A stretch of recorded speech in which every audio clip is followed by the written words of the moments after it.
అండి నేను రెడీ లేచాను. ఇక్కడ వీడియో చేసినాను, కరెంట్ పోయి కట్ అయిపోయింది. అందుకని ఇప్పుడు చూస్తామండి. అండి సొరకాయ, మినపప్పు, బొంబాయి రవ్వ, 4 పచ్చిమిర్చి, మనం ఎంత తినగలిగినామో కారము అన్నీ వేసుకోవచ్చు. నేనైతే 7-8 వేసిన, కొంచెం జీలకర్ర. ఇవన్నీ ఒక వీడియో చూపించినండి, చేశాను నేను ఆల్రెడీ. అన్నీ కూడా అప్లోడ్ చేస్తాను.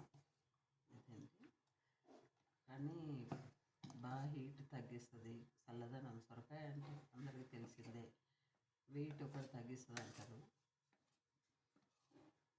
పచ్చి జ్యూస్ కూడా తాగుతుంటాయి. చాలా బాగుంటాయండి దోశలు. నేను వేసేస్తాను. పెన్నం మీద ఒక్క సుక్క నూనె వేసి ఆనియన్ తోటి స్టవ్ వెలిగించాను. ఆనియన్ తోటి కొంచెం వేసినట్టయితే ఎంత లేయర్ కింద కూడా అవుతుంది. ఎన్ని వేయట్లేదు, కారం అయిపోయింది అని అనుకుంటాను కదా.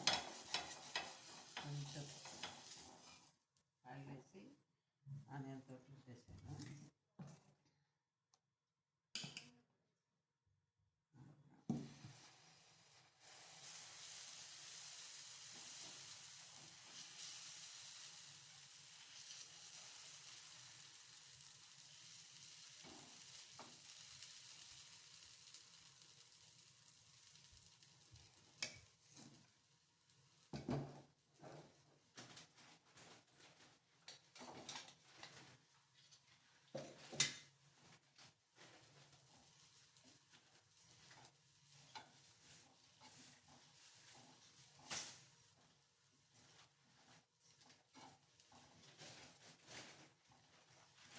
అలా తెలిసి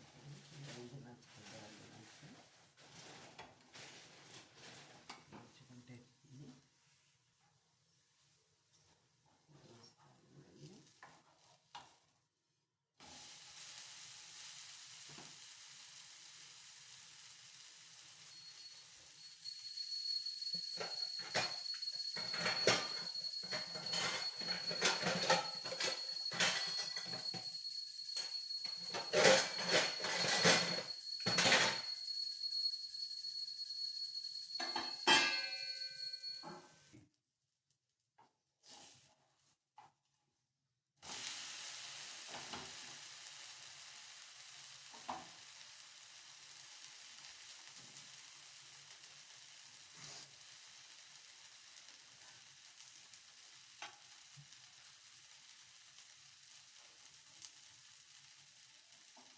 దోశ రెడీ అయిందండి.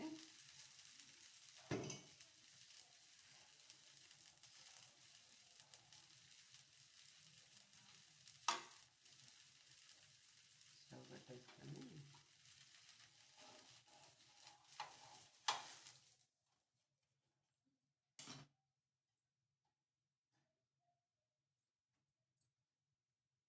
ఇవన్నీ రెడీ అయింది. ఇందులోకి కొత్తిమీర చట్నీ చేసుకుంటున్నాము.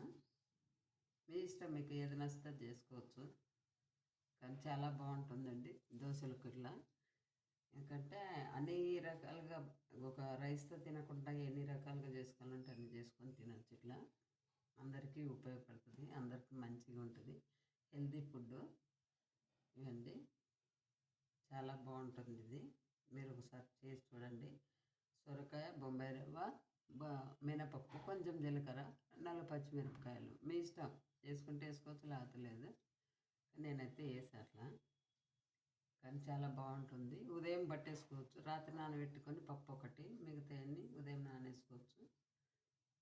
ఈజీగా ఉంది. మీరు చేసి తిని చూసి ఎలా ఉందో కామెంట్లో పెట్టండి. వీడియో నచ్చినట్టయితే లైక్ చేయండి, షేర్ చేయండి.